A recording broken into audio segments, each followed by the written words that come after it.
Everybody, don't distract here. Coming to you live from Bat Atlantic Studios. Thought I'd do a quick back to the drawing board talk about comic book. Show you some on my drawing table. Let you know affiliate links in the description if you want to buy Pacific Arc pencils or these KUM erasers or this sweet Strathmore Bristol board that I've been doing all these Nuke Force covers on.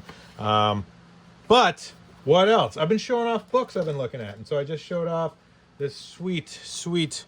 Everything's sweet. Marvel art of David Finch. Just got this from Essential Sequential, and I love it so much. It's such a great book. I love looking at his compositions and his illustration techniques and his cross-hatching. Dude renders like a son of a gun.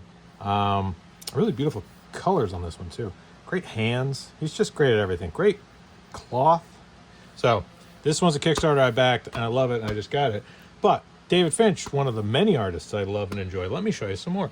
So I also got this one recently. Hell, Ink, and Water, the art of Mignola. And this is from the Philippe Labon Gallery. In 2024, he had an art show. And so they did this gallery book. And it's beautiful reproductions. Look at that shiny gold. I love gold. Some of his watercolor paintings with these sort of skull-headed character drawings. Very cool. He's definitely now at the point in his career where he can just paint anything he wants to, and he wants to paint this, so that's what he's going to do. Occasionally he'll throw a Hellboy in there, or some octopuses, some more skull people. This stuff is wild. I like it. But what also is collected in this book is some of his pen and ink stuff, which is what we really know Mignola for, is his pen and ink work. And so I love these reproductions. I love seeing original art scanned. As you can see, that kind of the gray tones, the uneven blacks that he filled here. So yeah, this stuff's great. And his occasional use of this gray wash, which is nice. But yeah, I love this book, particularly for this stuff. That's the omnibus cover. And you think about like compositional elements, obviously very triangular, but then these sort of like, I'm just going to put a big, bold, black shape. This is odd that he would cross-hatch out of it. Oh, it's Nolan. That's why. So, inked by Kevin Nolan, you're like, why would he would never, Mignola would never cross-hatch out of a black area like that. Like, yeah, but Kevin Nolan would. Yeah, that's true for sure. That's why it stands out as being so different. But yeah, I love this book. This is great. Everybody should check this out. Great Hellboy artwork in here. And we've seen a lot of these before, but still cool to see, especially these covers and pinups. And, great mushrooms. I don't know. Trust great mushrooms. Great pine trees. So yeah, check that book out. That's another one I've been looking at. Try to get inspired to draw. But I got some other ones too. Oh, here's another David Finch one. I got this one years ago. High Voltage. Volume 1. Okay. The Art of David Finch. You'll see that this is similar to the Kickstarter book that was just done. But this stuff's there's a little bit more. Some of these are in that new book, but some of these aren't. So cool to see what ones made it to the new Essential Sequential Artist Edition and what ones didn't. That one's in the new one. I don't know if it's an artist edition, but like sketchbook edition. But yeah, I love David Finch's work. Really fun to see. But glad to have two. I mean, now we got this one and High Voltage and the Art of Marvel, the David Finch Art of Marvel. Another one that Essential Sequential did years ago. Mr. Sean Gordon Murphy, Under the Hood. Signed. Ooh, he signed it. There he is, standing in front of a car. A lot of stuff in this, a lot of stuff in this building. It's so rough. His roughs are so rough. Like, how does he know what he's gonna? I guess he just knows. I guess if you draw something enough times, you just know what it's gonna be. Sketchbook. Here's some sequential pages he did with a car and Scott Snyder, and then those same pages in black and white. So they often say that drawing something like a car chase in a comic book is particularly difficult because with movies, you have the ability to show speed and motion, and in comic books you don't. You have to kind of trick people into thinking that there's speed and motion by doing speed lines or, well, debris is another way to do it. And then his breakdowns, his roughs. I guess these would be his pencils. So pencils, inks, and then colors. Just, yeah, I mean, the guy's a genius when it comes to doing comic book illustration. Everything looks like it's moving. Everything looks like it's going fast. And that's not easy to do. So, fun to see how rough his roughs are. Fun to see his research, all the thought he puts into things like character designs.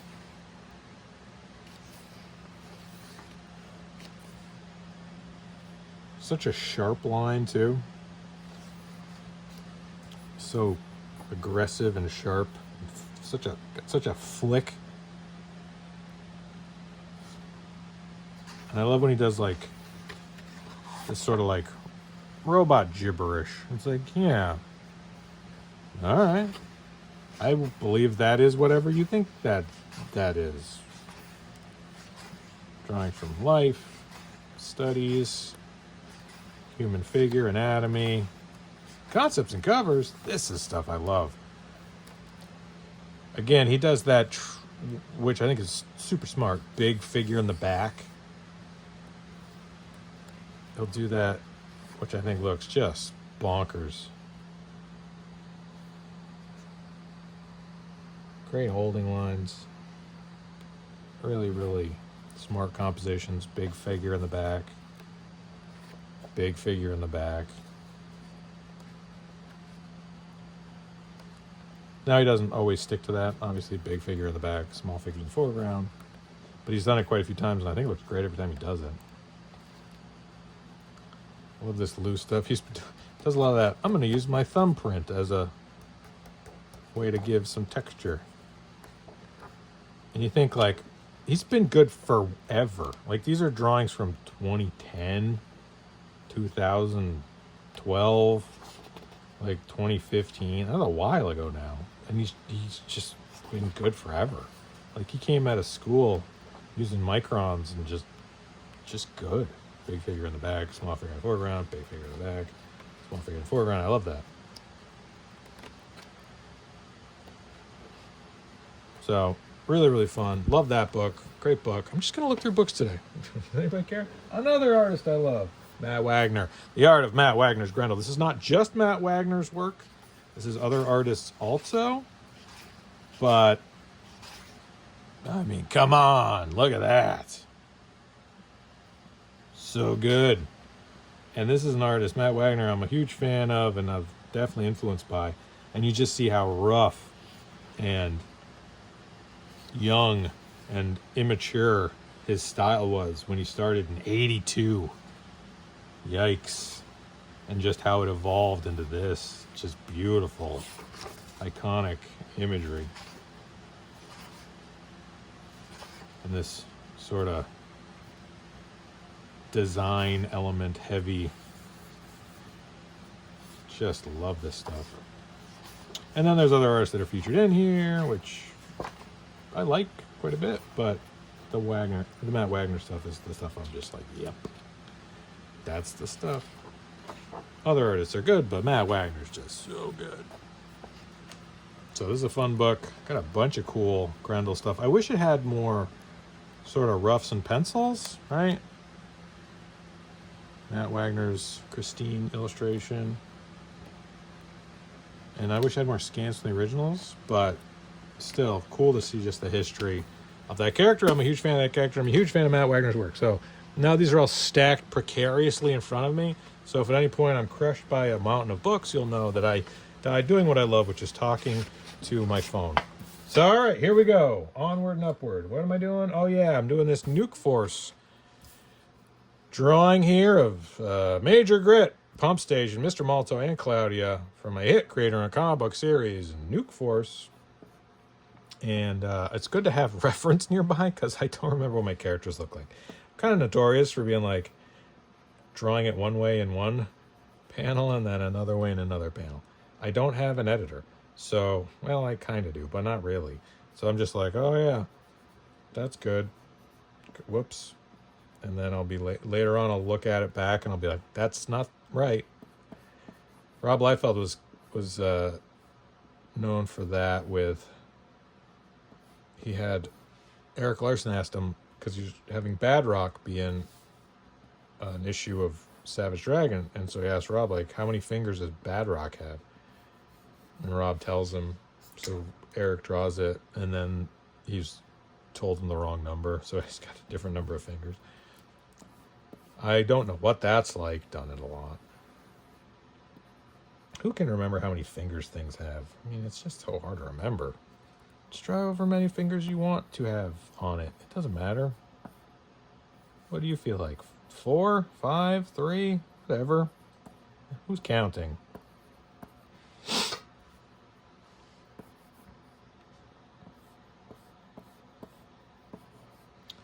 All right, so this is me drawing. I got some water.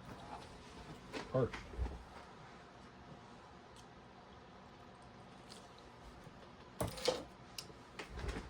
Hope everyone's having a wonderful day. Living your best life, living the dream, wherever you are. Hope you're crushing your goals, making comics, listening to good music, hanging out with cool people, getting inspired, making awesome stuff. And I decided I'm going to do tight pencils on this. What does that mean? I don't know. I'll see how I feel. As tight as I think they need to be. If at some point I'm like, that's enough, then we'll know I'm done.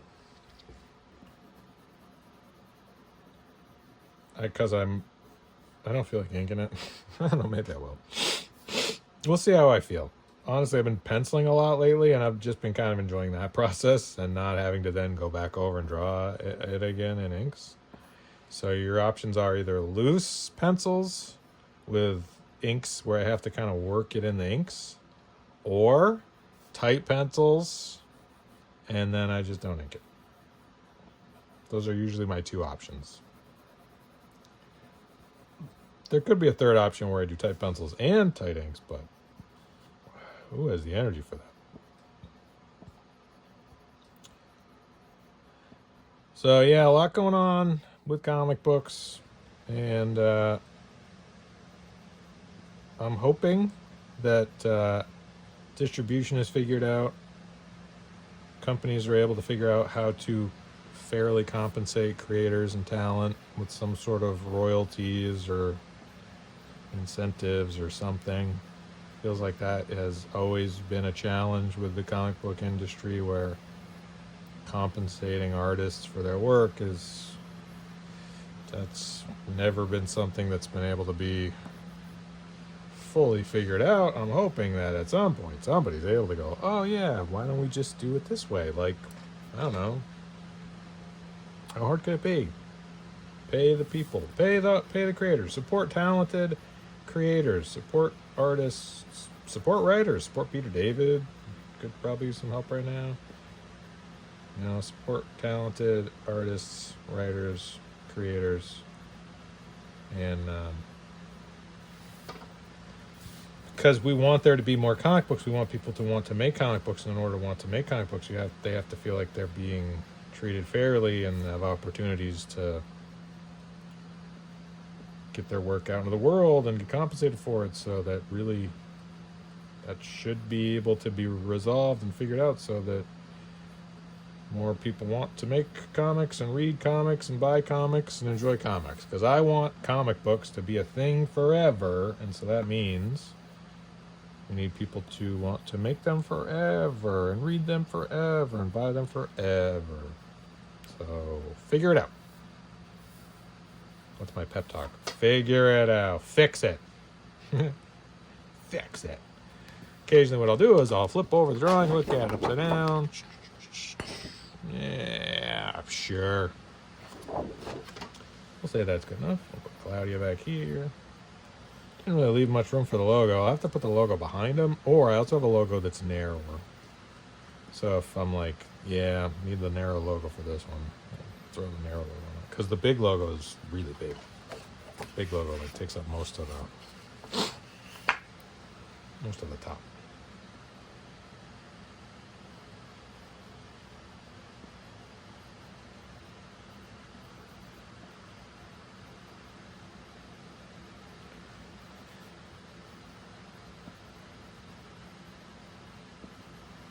All right.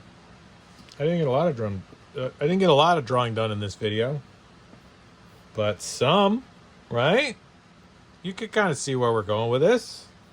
It's got the characters. They exist in a space.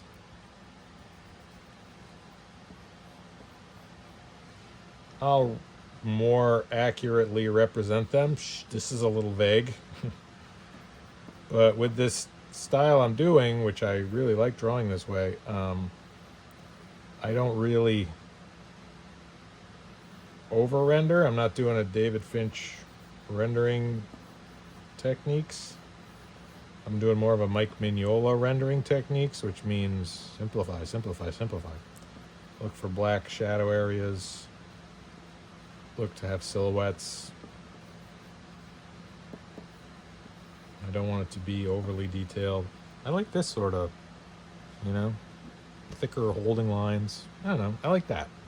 Maybe other people don't like that. I like that. That's what I'm enjoying. I'm enjoying drawing like that, and I find I can draw briskly, rapidly. And I always really like when things are not spending a week on a drawing. I wouldn't get any comic books done if I had this, like I love David Finch's work, but just the amount of time that would go into rendering stuff like that is just like really hard to finish an entire issue. Which is why I'm more of a Mike Mignola or a Matt Wagner student, where it's like you can try to really bring down the detail to speed up the process. All right, so that figure's going that way, that figure's going that way, that figure's that, this figure's looking at you. Uneven terrain, we'll draw some rocks and some clouds. Best rough I've ever done. It's fine. Clouds, maybe all that in black. That'd be kind of cool. All right, cool. So that's Nuke Force for my hit creator-owned comic book series, Nuke Force, available on Kickstarter soon. I don't know when. At some point, Nuke Force will be on Kickstarter. And if you want any of these original drawings, these will be available in the campaign. So if you love my work and you want some of these inked illustrations, right? Nuke Force on Kickstarter, coming soon. Check out the affiliate links in the description. DylanDistraction.com, Make Comics Cool, Dylan Andrews Arts. What else? Batlantic Store, Batlantic Studios. And I hope everyone's doing great. Keep working, keep making stuff, stay motivated, stay excited, and we'll catch you on the flippity flop. I don't know. Okay, thanks. Bye.